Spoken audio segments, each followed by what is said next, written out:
Hi guys, sa video na ito ay may pupuntahan lang tayo sa malayo at salamat kay Lord kasi binigay niya yung hiling natin na makaalis ngayon.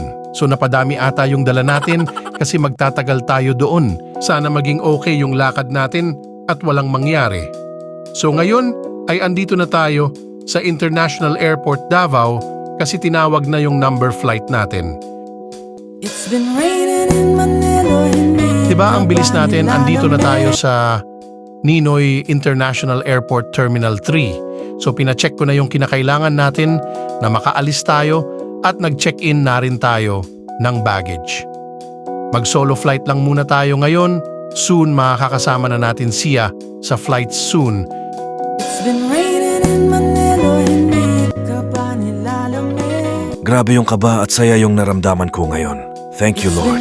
Kasi ilang months din lang yung hiniling ko kay Lord kung ibibigay ba niya yung pangarap ko na makaalis ng Pinas. Share ko lang tong na-experience ko sa PAL na sakyan ko kasi sobrang sulit yung biyahe kasi compostable at ang sarap ng free meal nila. So andito na tayo sa Abha Airport, Saudi Arabia. So I'll be waiting.